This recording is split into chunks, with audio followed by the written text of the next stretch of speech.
question sa inyo tungkol po sa martial law. Bakit po kayo sumali ng NPA before? Alam mo, ganito yung Patricia. Kami mga estudyante noon, ng dekada 70, okay, sinasabi, na unang-una, naniniwala kami mga bata, okay, na dapat, okay, maayos ang buhay sa Pilipinas. Ang aktivista is, ibig sabihin, moderato kami, gusto na nagmamarcha kami, naniniwala kami na dapat si Marcos ay baguhin niya yung sistema. Okay?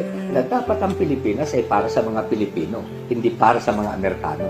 Hanggang sa dumating ang panahon na the writ of habeas corpus ay sinuspinde, 1970, hanggang nung 72 nga, ay nag-declare ng martial law. At kaya nga naman ako'y namundok kasi ang tingin ko sa pamamagitan lang ng himagsikan, mapapabagsak ang mapang-api na estado. Yung perspective po kasi namin, nung pinag-aralan namin yung history, medyo negative po kasi yung dating. So, una sa lahat, wala pa po ako noon nung martial law. So, para po sa inyo, ano po ba yung martial law? Alam mo, Patricia, sinasabi nga, winners rewrite history. When we say winners, pag panalo sa EDSA, sila, siyempre, yung nanalo sa EDSA, silang gagawa ng kasaysayan.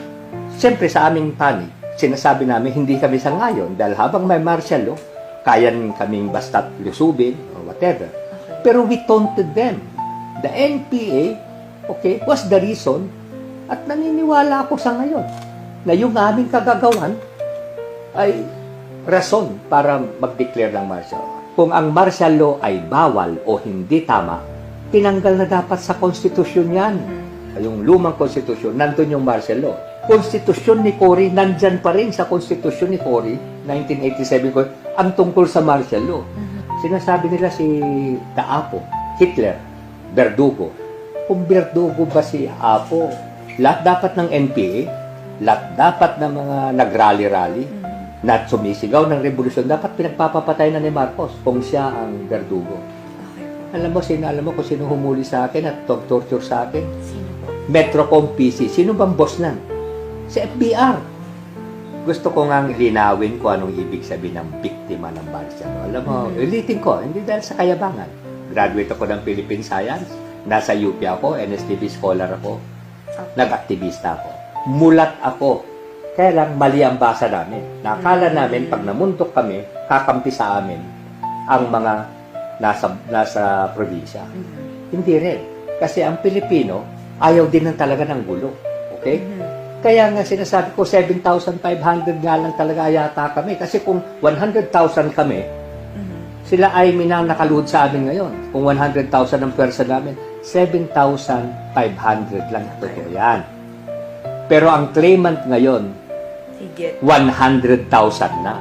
Kaya nga sinasabi ko, ang biktima daw ng martial law at claimant ngayon, 100,000, ang sabi ko, nagpalista na ang mga nainitan sa EDSA. Nilabanan namin si Marcos, natalo kami. Okay. Biktima ba kami? Hindi, mulat kami. Ang biktima ay yung collateral damage. Nag-away ang NPA at ang sundalo, nakaupo lang ako, wala akong ginagawa, na bomba ako. Yun ang biktima. Sino bang hindi ayaw magpalista kung tatanggap ka ng 1 milyon? Diba? Doon sa lista-lista na yun, sino kayo yung broker? Kaya nga hindi nila tinatantanan si Marcos. Huwag ilibing, hukayin si Marcos, masasamayan sila bongbong, okay? Dahil sa pera.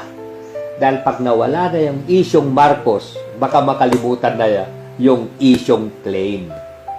Itong mga nag-claim, Patricia, ay biktima daw sila. Pero kung kakwentuhan mo sila, nung wala na si Marcos, ako'y nag-NPA, matapang akong revolusyonaryo. Pero sa claim, wala po kaming ginagawa, bigla na lang kaming hinuli, tinorture kami. Biktima. Ganun ang kwentong kutsero. May isa pa, nagkwento. Yung pagka-torture daw niya. Sorry, kaibigan ko dati, pero ngayon handa kong, kasi kasama ko sa iyo. Siya daw ay hinuli. Biglang pinasakan yung kanya, ang ari niya ng tingting. Wow! Sabi ko sa kanya, ikwento mo sa akin kung saang ospital ka napunta. Hindi naman niya maikwento. ang daming kwentong kotsero na ngayon, Patricia. At sayang, ito'y makakalason sa isipan ng mga kabataan. Okay?